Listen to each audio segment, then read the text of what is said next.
Ed, I am Happy New Year to you.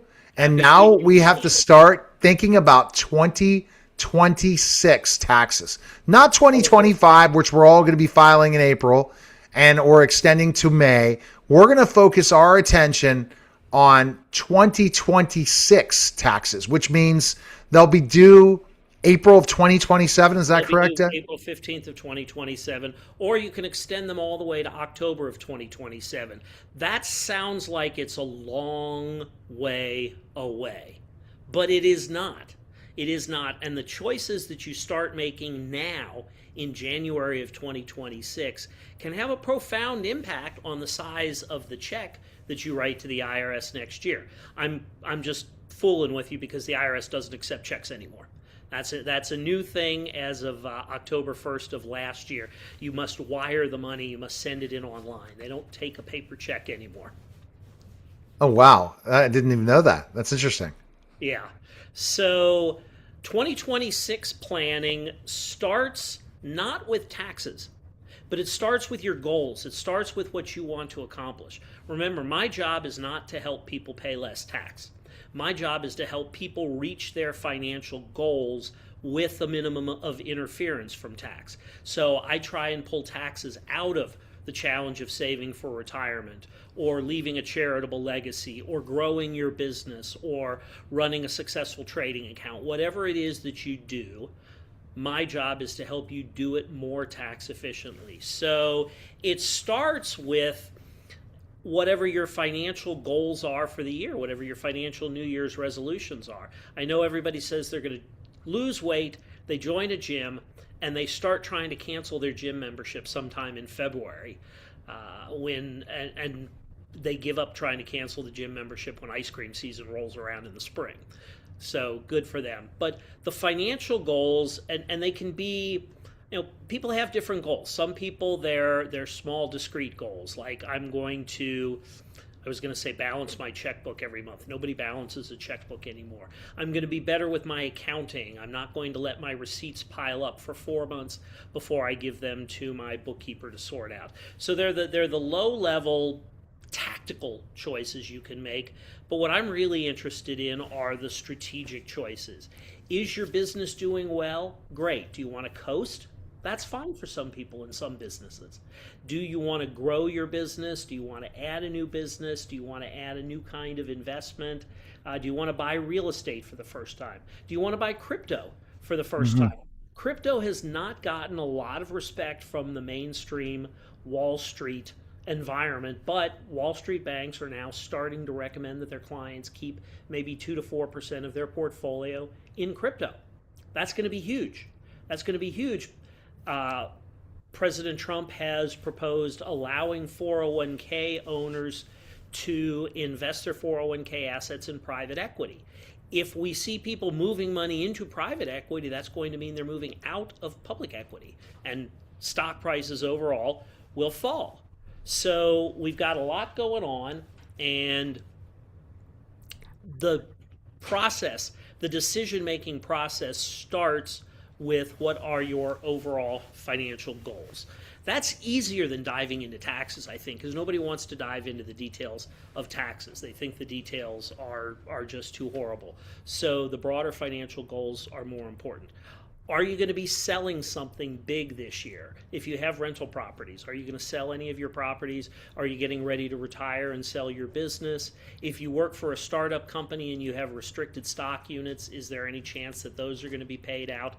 I got to know this stuff before the end of the year. And honestly, I should know this stuff in January, February, and March. I shouldn't be waiting until October, November, or God forbid, December to hear this from clients. I was hearing from prospective clients as late as the second half of December. People will call on December 20th and they'll say, Ed, I sold a business, I sold real estate, I made $55 million selling my business. I'm looking at a $15 million tax bill. What can I do? And my answer is, first, we're going to get a flux capacitor and we're going to put it in a DeLorean, right? And Marty McFly is going to take you back to the future so that we can do over all of this. So it's not, it doesn't start from a position of taxes. Now, let's talk about the big beautiful bill and the extension of the 2017, the Tax Cuts and Jobs Act of 2017. That makes a big difference. So at the beginning of 2025, we all knew that the lower tax rates, the higher standard deductions, and a lot of the rules from 2017 were going to expire at midnight on December 31st, like Cinderella's carriage was going to turn into a pumpkin.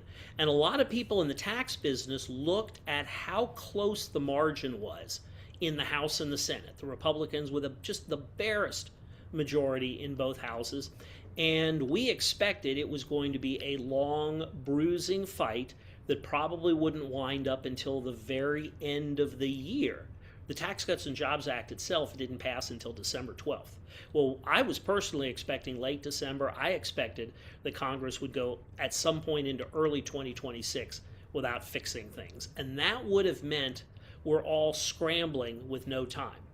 So, in the real world, meantime, our crystal balls turned out to be very cloudy. And though the Republicans had a very tight majority, very slim majority in Congress, with some pushing from President Trump, they were able to get the big beautiful bill passed and signed on July 4th. For planners, that was wonderful. Not necessarily wonderful because you liked what the bill said, but it was wonderful because it gave us 6 months of certainty to plan. So we all know that 100% bonus depreciation is back, and we've been taking advantage of it since 2025. That's great. We know what the rates are. We know what the standard deductions are. We know, for example, that Section 1202 rules have become more generous. And so we've got lots of opportunity baked in that we're not sitting around waiting until the last minute. That's a big plus. So start out with what are your overall financial goals. Bring your tax planner, your business plan, your financial plan for 2026, and then start talking about the specifics. And what are you excited about in 2026? It'll be your taxes in 2027. We talked a little bit about the big, beautiful bill, but do you expect the economy to come back a little bit with some of these changes? So I know taxes. So I'll go ahead and look into my crystal ball on the economy, but I will warn you up front that my crystal ball is pretty cloudy. I think it's conventional wisdom that there's going to be some kind of a pullback in the stock market at some point in 2026, and there is a lot of speculation that we may be in an AI bubble. And the question will be well, first, are we in a bubble? B, does that bubble pop? Or does it slowly deflate? If it pops, we're in a lot more trouble than if it slowly deflates. If it pops, everyone's without a chair in musical chairs. If it slowly deflates, then it's like a game of musical chairs, and only the people who, stick around end up getting hurt. So those are the two big questions. Now let's talk about what that has to do for taxes. If the market goes down and you are investing in a taxable brokerage account, meaning it's not a regular IRA, it's not a Roth IRA, it's just a plain old brokerage account, conventional wisdom says you don't have to sell unless you need the money. And when markets are down, that's not a great time to sell in most cases. So you want to pay attention to what your investments are doing. But let's talk about an exception to that rule, because with taxes, there's always an exception to the rule. Let's say you've got $100,000 in a pre-tax IRA, and you would love to convert it to a Roth IRA. Well, if you do that today and you convert the $100,000, you're going to owe tax on that $100,000. We have a lot of strategies that we can use to lower the effective tax rate on that conversion. But if August rolls around and the AI bubble bursts and the Magnificent Seven stocks all go down because they're so tied into AI, then maybe your portfolio is worth $60,000. If you converted $100,000 at the beginning of the year and incurred a tax bill based on $100,000, you could be pretty unhappy when that portfolio declines to $60,000. So if you're opportunistic and you believe that you can time the market, there may be some opportunities to do some smart planning there. Okay. On the other hand, you're going to have a lot of people moving into alternative investments. So people will move into things like private equity, private credit, real estate, and that may let some of the fizz out of the stock market if you don't have so many dollars chasing so few good stocks. And the way our market is performing right now, if you just own 7 stocks, if you own the magnificent 7 tech stocks, you're getting rich. If you own the rest of the S&P 500, you're middling along. It'll be interesting because the AI bubble is going to all depend on regulations in 2026. It's going to depend on a lot of different things. In November, you're an expert on AI. You use it extensively in your business. What do you think? What do you think? Are we in an AI bubble? no, I don't think we're in an AI bubble unless there are restrictions. Like if they start limiting the ability to continue to grow AI. And it all depends on how businesses that implemented it last year spend all this money. If they're happy, if the buyer beware a year later when they've let all these employees go and put these automations together and it was an absolute fiasco. Right. That could be the end. I think real estate, if I was predicting next year, it would be a real estate bubble before an AI bubble. The real estate hits another crash. I don't know. No, and that's a perfectly legitimate view as well. We don't know if the Fed is going to lower rates again in 2026. I hear anywhere from 2 to 3 quarters of a point seems to be the expectation. And then we've got an election coming up, and it's always silly season when it's election season. You never know what can happen. There's so much volatility. So what's the recommendation that basically start on January 1st to really prepare for taxes? So understand what you're going to do in various scenarios and then have a plan for that scenario so that if it comes to pass, you've got a plan. So one scenario, AI bubble bursts. Second scenario, general stock market decline. Third scenario, inflation goes up for whatever reason. Maybe it's for tariffs. Maybe it's just too much money chasing too few goods. So have a scenario for inflation. Have a scenario for a real estate crash. Maybe like 2008. Maybe not. Real estate is great because you've got so many different local markets. If I were in Austin, Texas, I would be thinking very differently about real estate than I do living in Cincinnati, Ohio. Mm-hmm. But the idea is you have a plan so that when you see things start to happen, you know what to be looking for, you know what you're going to plan on doing. You don't just wake up, check CNN on your laptop, see that the world, the headline says, "World gone to hell in a handbasket." You want to have the plan before you get the headline so that you're not the fifth person on hold calling your broker or calling your tax accountant wondering what to do. Okay. But every one of these scenarios leads to tax consequences. Markets going down leads to one consequence. Markets going up leads to another.